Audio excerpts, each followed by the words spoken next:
Jabai is a Lunar DPS done right. Let's talk about it. My name is Juice, and let's get into it. So we're pretty far into the Lunar meta at this point, and we are not too far away from Jabai's release, and I have glazed her quite a lot recently, and for good reason. She is a very good character, very free-to-play friendly, and she also has an absolutely banger design.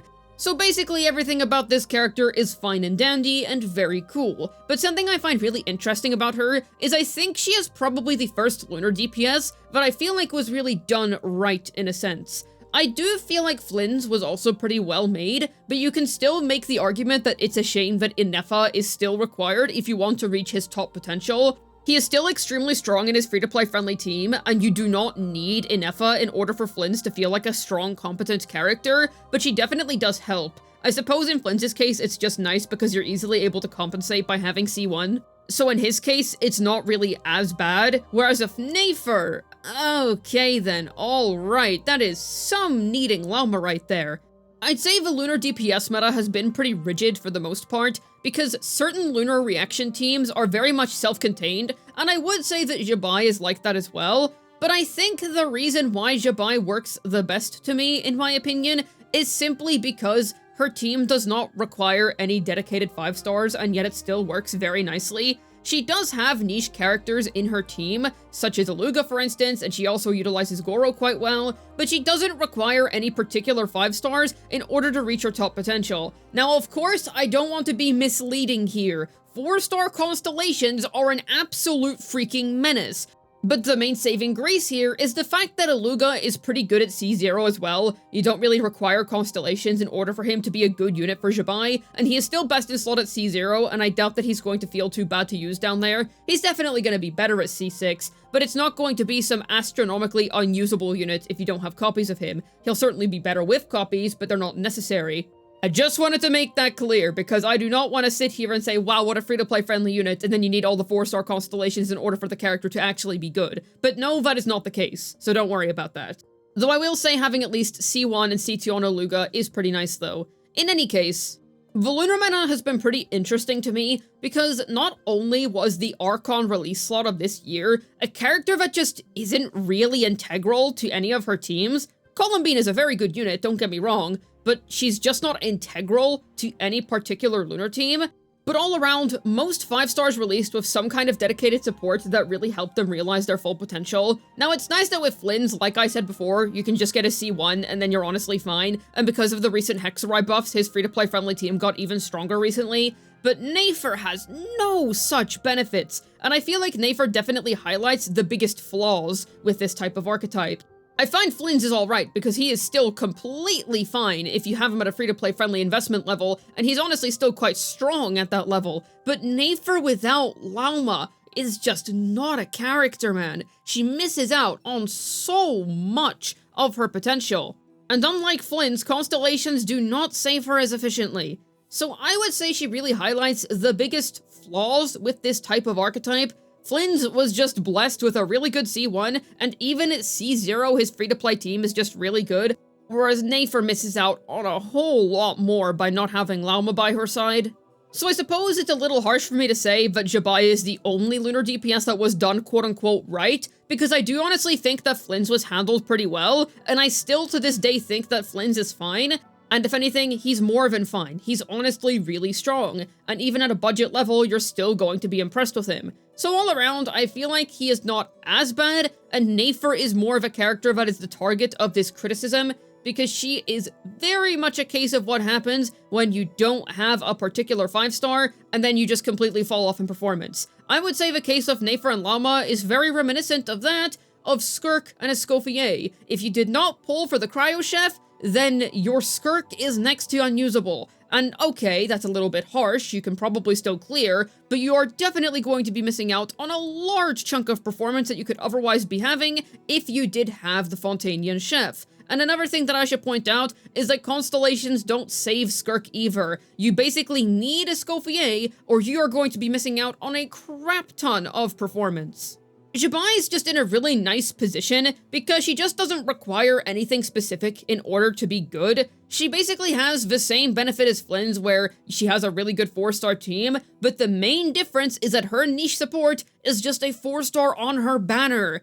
That quite literally fixed everything. She just uses a great budget teammate, and that's all. And obviously I will say I am exaggerating a bit here because of a case like Flynn's, but you can see from characters like Nafer what happens when the flaws of this are pushed to the extreme. So simply by having a good 4-star on her banner that was tailor-made for her, every issue is circumvented. Now obviously there's gonna be cases where somebody gets Jabai in like 20 pulls, they get extremely lucky, and then they don't know what to do because they didn't get their Aluga yet. Spoiler alert, the answer is you should keep pulling until you get at least one Aluga, because he is one of Jabai's best in slot teammates, and not having at least one Aluga is gonna be a little bit rough. So there's some advice in case you get her early, in which case, congratulations, I do hope you get that level of luck, and I also hope that you get as many Alugas as you want. In any case, I think that Jabai generally just achieves a lot here, because her situation is just a more idealized version of Flynn's current situation, a character that does not require any specific 5-star in order to be good,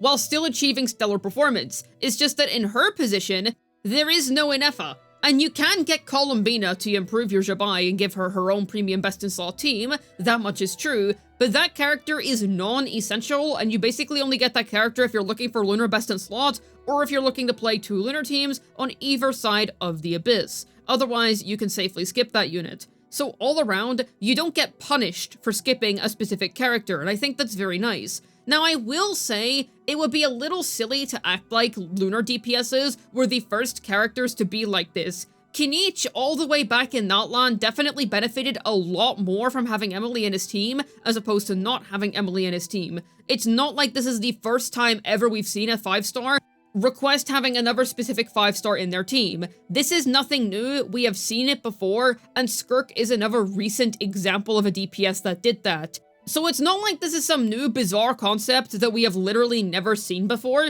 it's just that I feel like it's definitely been pushed more recently, and we've been seeing it on more recent characters more frequently, which is why I pointed out. It's not on literally every single character, obviously. You can still very much utilize the Venti buffs if you didn't pull for Durin, for instance, even though Durin is Venti's current best in slot teammate if you're trying to play him as a main DPS. But especially with the Lunar characters, they all have that one support that they ideally really want to play with. But with Jabai, simply making that a 4-star basically solved everything.